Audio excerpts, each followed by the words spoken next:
Tá valendo aí? Então tá joia. Muito boa tarde a todos, quase boa noite, né? Boa noite não, porque eu não jantei ainda, vocês também não, vou jantar muito tarde hoje. Então venho aqui para encerrar esse dia longo que vocês tiveram, né? Onde tiveram aqui as matérias que vão cair no exame de ordem. E o grande finale é com aquilo que é mais importante, né? É com aquilo que efetivamente tem um peso maior, que é a matéria mais bonita, a matéria mais nobre, que é a matéria do direito empresarial. E nós vamos tratar aqui do que cai na prova, tá certo? Tudo bem? O trato com vocês é o seguinte, eu só vou falar 5 questões, tá bom? Tranquilo? Então, falando das 5 questões, já era, tá? Vejam, turma, tem certas coisas que não adianta mais querer aprender, tá? Ou aprendeu, ou não adianta mais, tá? Então, na minha matéria é o seguinte, tem alguns assuntos que não precisa entender o que é o negócio. Tem que saber a resposta do negócio. Sabendo a resposta, acabou. Pra que serve essa porra? Não sei. Mas que é a resposta, eu sei. Eu sei que tá certo. Pra que serve, eu não sei. Mas eu sei que tá certo, tá? Então, antes de começar, o professor Guilherme Strenger mandou um abraço pra vocês, tá bom? Pediu pra que eu desejasse boas provas. Falei com ele via WhatsApp, tá? E ele pediu pra que eu desejasse boa prova pra vocês. Vocês acham que nós não somos modernos, não? Que nós não temos essas modernidades? Que eu não falo via celular com o pessoal, tá? Então ele mandou uma boa prova pra vocês, tá bom? Turminha, é o seguinte. Domingo, o examinador da FGV, tá? Que é corintiano, tá? Ele estará, olha que dia feliz, tá? Domingo nós vamos meter 3 no Chelsea, vamos acabar com a arrogância inglesa, tá? Vamos limpar a bandeira brasileira que o Santos sujou ano passado. Foi lá para tomar 4-0 lá, nós vamos limpar a honra dos brasileiros. Vamos acabar com os ingleses, é Corinthians. Vai Corinthians, porra, aí nós vamos ser campeões dessa porra. E no dia que nós vamos ser campeão do mundo, vocês vão passar no exame de ordem. Olha que dia. Olha que dia. Tá certo? Passa no exame de ordem, Corinthians é campeão. Eu já estou avisando.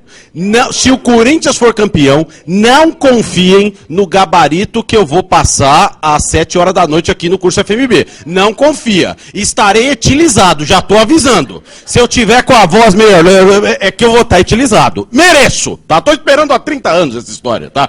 Há 30 anos que eu escuto isso daí, que vai ser campeão e nunca vai. Então domingo é o dia. 16 de dezembro de 2012, o dia que o Corinthians foi campeão do mundo, eu passei no exame de ordem. É assim que vai ser domingo. Turma, é o seguinte. Vai cair no exame de ordem a matéria do empresário, tá? Na matéria do empresário, vocês têm que ter em mente o seguinte. Para ser empresário no Brasil, para ser empresário individual, o sujeito precisa ter capacidade civil e não pode estar impedido por lei. Tenho em mente o seguinte, o louco não pode ser empresário. Não dá para ser empresário louco, porque ele não vai rasgar. Como que ele vai? Ele vai rasgar dinheiro? Empresário rasga dinheiro? Não rasga. Ele gasta dinheiro, rasgar não, tá? Então louco não pode ser empresário, tá certo? Como não pode ser empresário, o impedido por lei ao exercício daquela atividade. Então, para ser empresário, capacidade civil e não estar impedido por lei.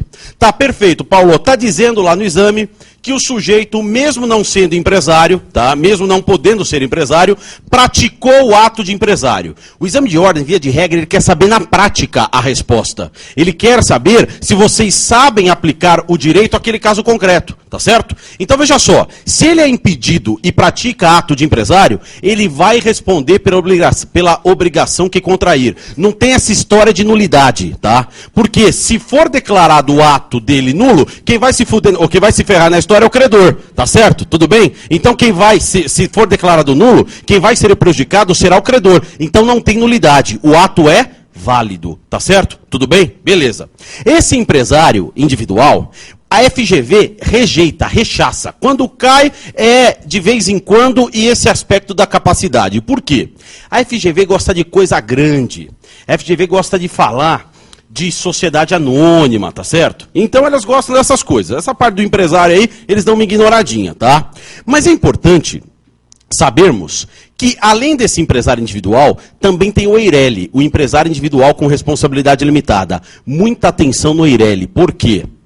As regras da sociedade limitada se aplicam ao EIRELI. Ou seja, naquilo que couber, será aplicado à sociedade limitada, ao empresário individual com responsabilidade limitada, as regras da sociedade limitada. Tá? Muita atenção com isso. Por quê? vão ter lá algumas afirmativas, e dentre essas afirmativas, terão coisas que não pode ser aplicada ao Eireli. Tá? Eu aplico toda a regra da limitada no Eireli? Não, aquilo que couber. Então, aquilo que estiver falando, tal assunto dependerá da deliberação, não existe, não pode ser a alternativa correta. Por quê? Quando se fala de Eireli, se fala em empresário individual com responsabilidade limitada. É ele que decide, é ele que pratica o ato de gestão. Não tem deliberação, não tem conversa. Ele fala, aqui é assim, porque é a vontade dele, tá? Eireli tem personalidade jurídica e Eireli tem responsabilidade limitada ao valor do seu capital. Capital do Eireli, 100 vezes o valor do salário mínimo, tá? Capital do Eireli, 100 vezes o valor do salário mínimo. Agora, todo exame de ordem vai ter uma questão sobre sociedade anônima, como eu acabei de mencionar. Muita atenção com as regras da SA. Por quê? O examinador, ele não é um cara muito criativo, tá? Então o que ele faz? Ele pega um assunto, tá? Pergunta sobre aquele assunto e ele vai falando daquele assunto, ele vai requentando aquele assunto uns 2, 3 exames. Aí ele enjoa do assunto, o que ele faz? Começa a falar de um outro, fica requentando mais 2, 3 exames, tá? Então, é assim que a FGV tem feito, tá? Sendo assim, o que vai ser importante lá para o exame de ordem, no que tange a matéria da sociedade anônima? Vocês têm que ter em mente que sociedade anônima é um tipo societário que somente as sociedades empresárias é que poderão adotar. Que nesse tipo societário haverá a SA de capital aberto. E a SA de capital aberto, ela tem autorização para negociar títulos no mercado de capitais. O mercado de capitais, onde a SA vende os seus títulos, será dividido em 2 categorias, mercado primário e mercado secundário. Mercado primário é também conhecido como mercado de balcão organizado, e mercado secundário é a bolsa de valores. Esse palavreado é usado no exame de ordem, tá certo? Tudo bem? Mas veja só, é melhor falar isso do que falar debenture, né? Porque debenture é muito mais difícil, tá certo? Mas eu já vou falar que é debenture, tá? Ela perguntou para mim, então eu vou falar aqui que é debenture. Então, ó, mercado primário e mercado secundário, ou mercado de balcão organizado e mercado e bolsa de valores. São apenas 2 mercados. Prestem muita atenção. E outra coisa, viu? Já vou dar uma dica. É a 3ª vez que o examinador, na minha matéria, tá, faz com que alternativas fiquem erradas por conta da vírgula. É para ler vírgula. É para ler a vírgula. Se tiver vírgula, gente, se tiver um sujeito, a vírgula, e outro sujeito, ele está então falando de 2 sujeitos distintos, tá? Presta atenção com essas pegadinhas. Por quê? Tem exame de ordem que vem assim, ó. Tá? Vem assim, ó. Pessoa jurídica, instituição financeira. Tá? Só que, na verdade, o examinador não está falando da pessoa jurídica e instituição financeira. Ele está falando da pessoa jurídica e da instituição financeira, porque tem uma vírgula entre os 2 sujeitos aqui. Tá certo? Muita atenção.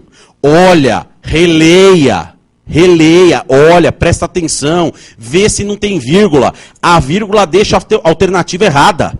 Teve uma de SA, há uns 2 exames atrás, que a vírgula deixava errada. Teve uma de título de crédito, cheque, no último exame, que a vírgula fazia com que a alternativa ficasse errada. Por quê? Estava lá, o cheque poderá ser emitido contra pessoa jurídica, vírgula, instituição financeira e instituição equiparada. Quem olhava, tá certo. Por quê? A instituição financeira é instituição equiparada. Porque lia pessoa jurídica e instituição financeira. Não, tinha que ler pessoa jurídica, vírgula, instituição financeira e equiparada. Estava falando de 3 elementos e não de 2. Tá? Então presta atenção com a vírgula. Tá? Vírgula é para ser lida. Tá bom? Turminha, veja só. A SA vai negociar no mercado de capitais os seus valores mobiliários. Tá? Não adianta. Quando eu falei aqui para vocês que tem coisas que não adianta querer aprender agora, eu estava me referindo a isso, tá? Pô, o que é uma debenture? Cara, não importa. Depois do exame de ordem você aprende para que serve isso daí, tá? Depois do exame de ordem você aprende, tá? Vamos falar como cai no exame de ordem. Se cair no exame de ordem, responde tal coisa. Ah, por que você respondeu? Porque o professor lá do curso falou que era para responder e deu certo. Ponto, acabou. Depois eu vou saber o assunto, tá? Então, veja só. Se tiver alguma questão falando sobre debenture, tá? Debenture é direito de crédito. Ponto, acabou. É isso aí. Direito de crédito. O debenturista é credor da companhia. Ponto, acabou, nada mais. Tá? Não precisa. Evidente, ela pode estar contida na alternativa outros elementos além do direito de crédito. Quando a alternativa contiver outros elementos, mas que não alterar a estrutura do direito de crédito, maravilha, é debenture.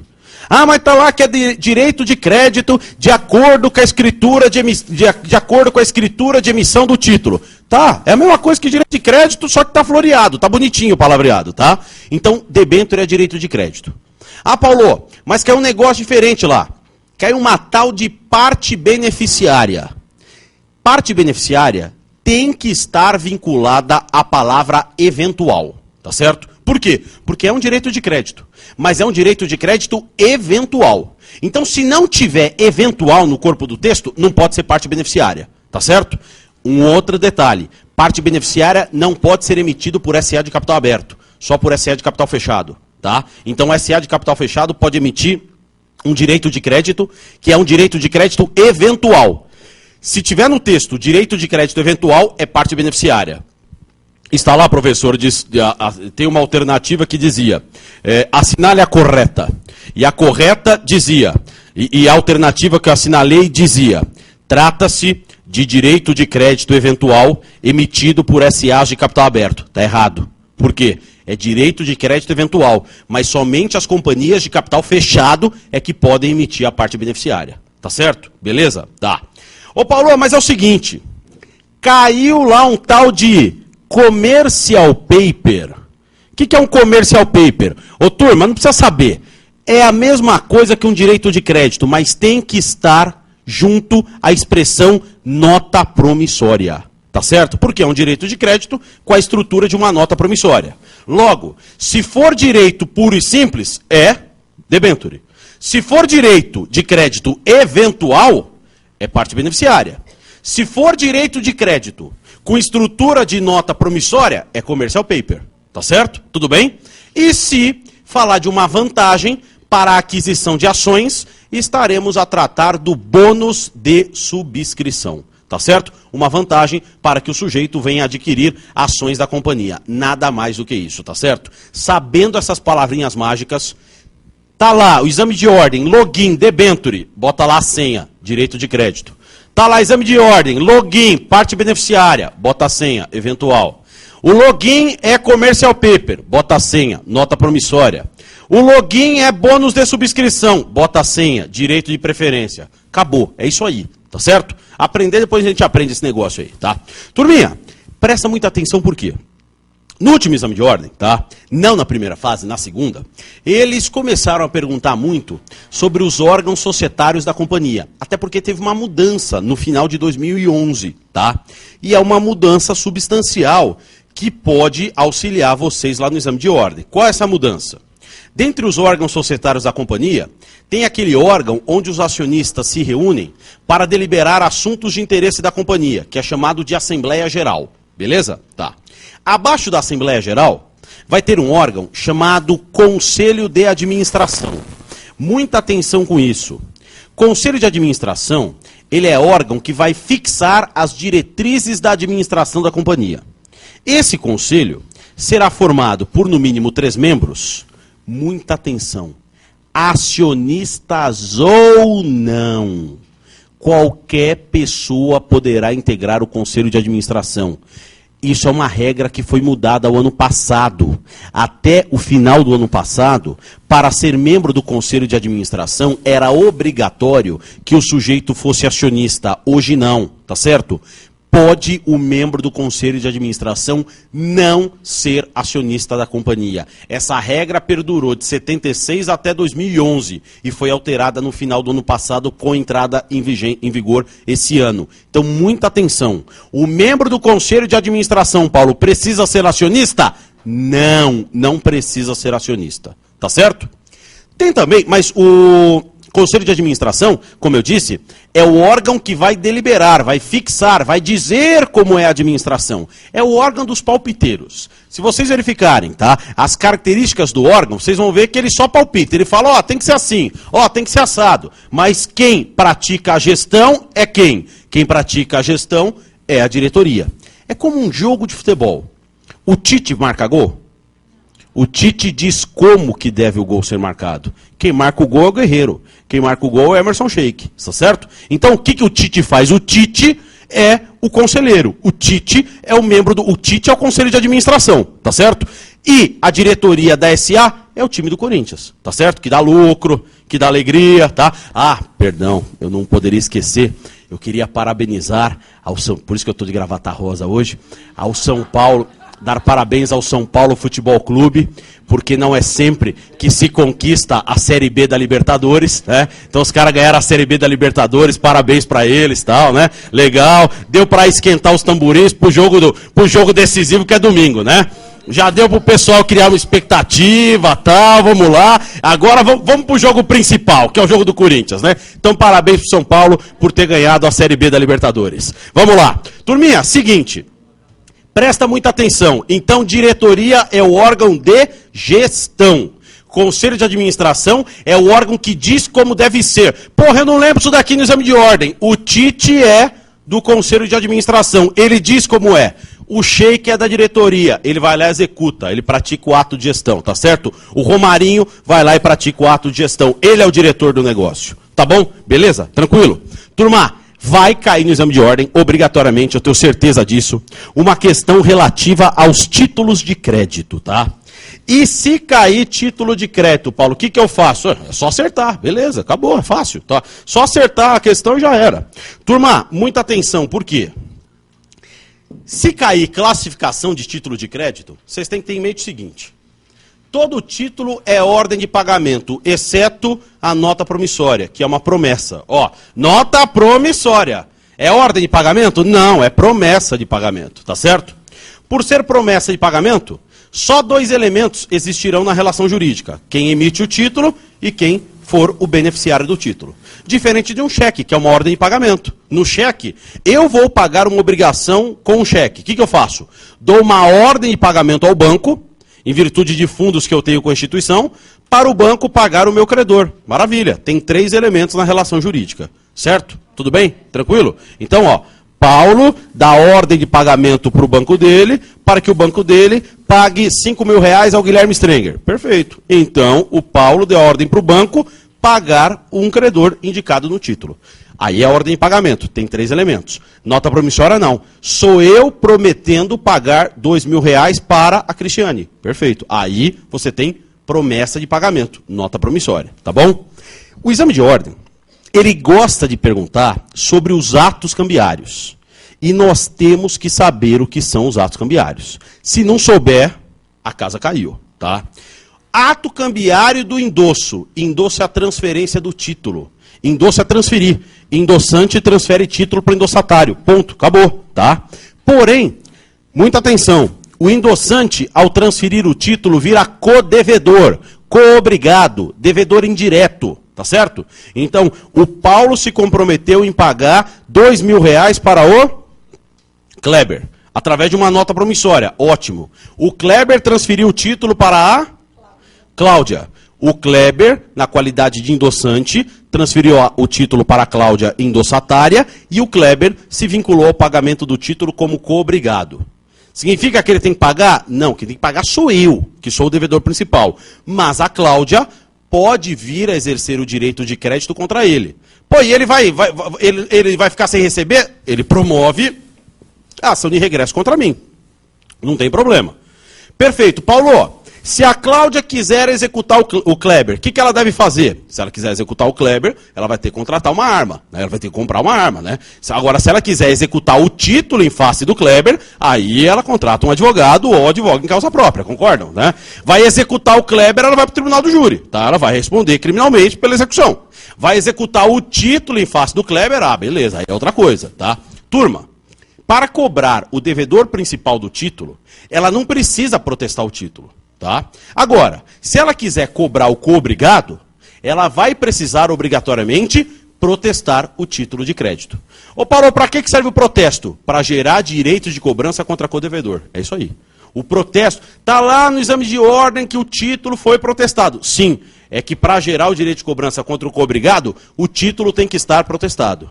E se ela perder o prazo de protesto? Ela perde o direito de cobrar o codevedor, mas ela continua com o direito de crédito contra o devedor principal do título. Beleza? Tranquilo? Tá. Ô Paulo, e o ato cambiário do aval? Aval é a garantia, turma. Aval é quando o avalista chega e fala, se ele não pagar, eu pago. E acabou, tá certo? Então vejam, eu dei a nota, eu lancei essa nota promissória em favor do Kleber. O Kleber está desconfiado, acha que eu sou picareta, que eu não vou pagar, só porque eu sou corintiano. Mas sou campeão do mundo. Então, turma, nesse caso, eu posso ser garantido por um terceiro. Chega o professor Flávio e fala, se o Paulo não pagar, eu pago a obrigação. O professor Flávio está avalizando, ele está dizendo, se ele não pagar, eu pago. Galera, aval é garantia. Todos esses atos cambiários, turma, todos, têm que ser lançados de forma expressa no título de crédito. Título de crédito terá um dos princípios norteadores dele, é o princípio da literalidade. Tudo num título de crédito deverá estar escrito. Qualquer ato cambiário só vale se tiver escrito. E o ar-condicionado voltou. Ó, eu tô sentindo aqui. É só aqui? É só aqui. Então estou estrategicamente no local correto? Então tá bom, tá? Ô turma, beleza? Quanto aí aos títulos de crédito, ato cambiário, maravilha, tranquilo, tá. Ô Paulo, ó, prescrição do título. Ô turma, qualquer título de crédito, a prescrição será em 3 anos contra devedor principal e 1 ano contra coobrigado. Exceto o cheque. Cheque é diferente. Então, uma letra de câmbio, uma nota promissória, uma duplicata, 3 anos para cobrar o devedor principal. E o coobrigado? 1 ano para cobrar o coobrigado. Contados a partir de onde? O que ela precisa para cobrar o coobrigado? Não precisa protestar? Então, contra o coobrigado é a partir do protesto. Ah, mas é contra o devedor principal, muito mais difícil. Se não precisa protestar, os 3 anos começam a partir do vencimento do título. Beleza? Tá? Exceto o cheque. A prescrição do cheque, ela não ocorre em 1, mas em 6 meses apenas, tá? 6 meses contados a partir de onde, Paulo? Da emissão? Não. Do vencimento? Não, porque o cheque é ordem de pagamento à vista. Detalhe para o exame de ordem, tá? Não sou o Roberto Carlos, não sou o cara, mas vamos falar de um detalhe aqui para vocês. Aliás, Roberto Carlos, puta embromeixo, hein? O novo CD do Rei, com 2 músicas inéditas. Porra, 2 músicas? Eu vou comprar o CD de 2 músicas, né? E 2 são inéditas. Esse cara sou eu, eu te falar, é uns 10 anos que ele... Eu falo pra minha mãe compra todos, né? Eu falo pra ela, mãe, mas essa música é antiga. Não, é uma regravação. Eu falei, pô, mas caramba, de novo. A senhora já tem essa música em algum outro aí, viu? Em algum outro deve ter essa gravação aí, viu, né? Exatamente. Ô turma, veja só, tá? Presta atenção. Exame de ordem vale a letra da lei, tá certo? Então veja só. Paulo, a jurisprudência diz que cheque é a ordem de pagamento, pode ser a prazo, pode ser pré-datado. Então a lei diz que o cheque é uma ordem de pagamento à vista, mas a jurisprudência admite o pré-datado. Sim, perfeito. Mas para o exame de ordem é a letra da lei, turma. Tá certo? Se tiver no conflito uma questão que vocês têm certeza, quase certeza, e uma questão que fala que o cheque poderá ser emitido à vista ou a prazo, essa daqui não pode estar correta. É o que os últimos exames de ordem nos mostram. Para o exame de ordem, na matéria empresarial, a jurisprudência não serve para nada. Vale só a letra da lei. Tá certo? Então, eu sei que na jurisprudência, você tem certeza que na lei não é assim? Tenho. Então, na letra da lei, velho. Não arrisca. Ah, mas na segunda fase dá para argumentar. Né? Na segunda fase você argumenta. Depois tem o recurso que você pode argumentar você. E ele analisa o teu recurso. Na primeira fase não. Até tem o recurso, tal, mas são outros parâmetros. Né? Não tem como você argumentar. A prova é objetiva. Tá? Então, cheque, ordem de pagamento à vista. Prescrição do cheque, 6 meses. Contados a partir da onde? Da expiração do prazo de apresentação. tá certo? Não é da emissão do cheque. Não é do vencimento do cheque, porque o vencimento e a emissão é a mesma coisa, tá certo? Porque se ele é uma ordem de pagamento à vista, o vencimento é a mesma coisa que a emissão. Cheque tem a prescrição em 6 meses, contados, a palavra-chave, da expiração do prazo de apresentação. Terminou o prazo de apresentação, começa então o prazo de 6 meses, que é o prazo prescricional, tá bom? Beleza? Vamos lá. Turma, seguinte, vai cair no exame de ordem uma questão de falência, eu tenho certeza, tá? Por quê? Porque um dos caras da banca, tá? Ele é palmeirense. E ele está inteirado do assunto da falência, tá certo? Tudo bem? Então veja só, ele está inteirado do assunto, tá? Veja só. Pô, esses dias eu fui dar um exemplo, falei pro pessoal, ó, imagine um time tradicional de colônia italiana que está na 2ª divisão. Todo mundo Palmeiras. Falei, não, tô falando do Juventus, caramba. Time tradicional, de colônia italiana, time grande em São Paulo é o Juventus, pô, tá? Ô, turma, veja só. Vai cair no exame de ordem a matéria da falência. E o que é a falência? Falência compreende uma liquidação do patrimônio do devedor. Por quê? Porque o devedor está em insolvência jurídica. O devedor estando em insolvência jurídica, tá? O credor poderá pedir a sua quebra e, havendo sentença de quebra, o juiz vai nomear um administrador judicial que vai arrecadar o patrimônio do empresário e utilizar-se do patrimônio do empresário para a satisfação dos credores. Muita atenção. Por quê? O examinador lá está dentro do processo falimentar. As perguntas dele rodeiam o processo falimentar. Muita atenção. Quando eu tiver sentença de falência, e a sentença for uma sentença de procedência do pedido de falência, o recurso cabível não será o recurso de apelação, como vocês aprenderam nas regras básicas do processo. Contra a decisão que decretar a falência, caberá o recurso de agravo. E o agravo não poderá ser outro, senão o agravo por instrumento. Perfeito. Então, contra a decisão que decretar a quebra, cabe agravo. Por quê, Paulo?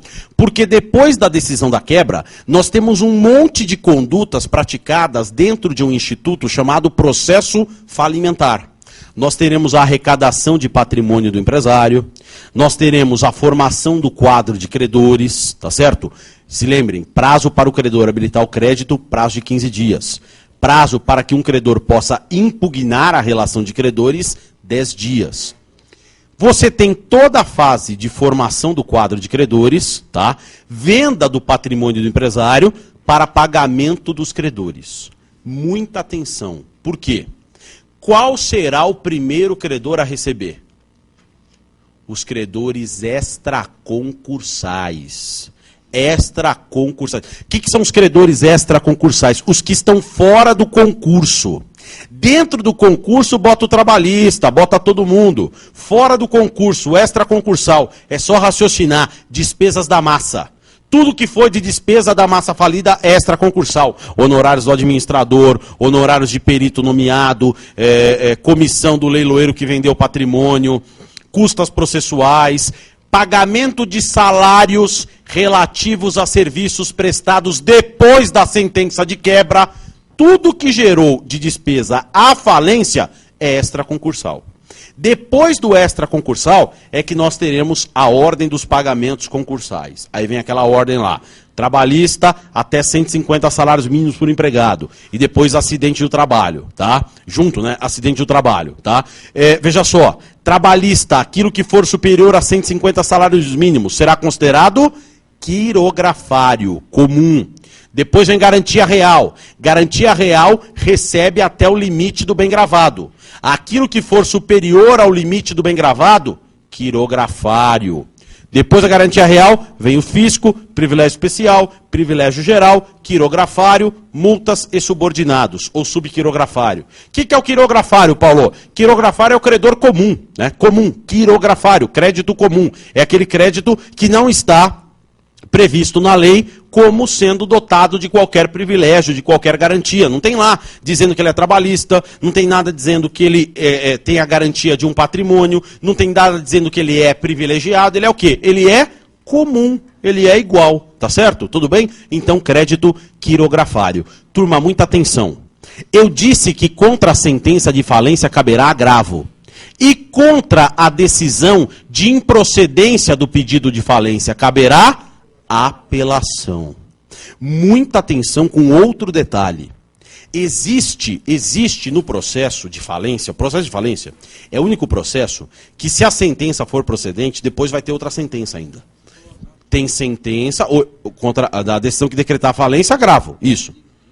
Oi? 10 dias. 10 dias. Não, 10 dias, tá? 10 dias. Da decisão de improcedência, apelação, tá? Por quê? A de improcedência termina o processo. A de procedência começa a fase falimentar. Muita atenção com um detalhe aqui. O processo de falência tem duas sentenças. Se for uma sentença de procedência, haverão duas sentenças. Por quê? Tem uma sentença de procedência, tá? Que dá início à fase falimentar, que é essa fase que eu mencionei. Arrecada patrimônio, vende patrimônio, forma quadro de credores, paga credores. Perfeito. Terminou o processo, o administrador judicial presta contas, o que o juiz faz? Encerra o processo através de uma sentença. Turma, pay attention. Da decisão que encerrar a falência, qual o recurso? Apelação. Apelação, muita atenção. Ó, houve uma sentença de quebra, agravo. Ah, aí teve todo o processo falimentar, chegou no final, o juiz deu outra sentença. Lógico, você quer que ele fique com o processo a vida inteira? Ele vai ficar com a porra do processo debaixo do braço a vida inteira? Não, ele tem que encerrar o processo. Quando ele encerra, ele está acabando, ele está pondo fim ao processo. Aí cabe apelação, tá? Por que a decisão de improcedência cabe apelação? Porque ela termina o processo, tá certo? Tudo bem? Então, se cair sentença de falência, é agravo. Sentença de encerramento do processo de falência ou sentença de improcedência do pedido de falência, apelação. Tudo bem, turma? Beleza? Então desejo a todos aí uma boa prova, tá? Que vocês possam ser felizes, que vocês possam ter a mesma felicidade que eu tenho todos os dias ao me levantar, ao acordar e lembrar que aquele dia eu terei muitas coisas a fazer porque sou advogado, tá? Então que vocês tenham essa mesma felicidade de ter o prazer de exercer essa profissão tão nobre, tá bom? Muito obrigado a todos e até o exame, até a segunda fase. Vai, Corinthians! E vamos ao título!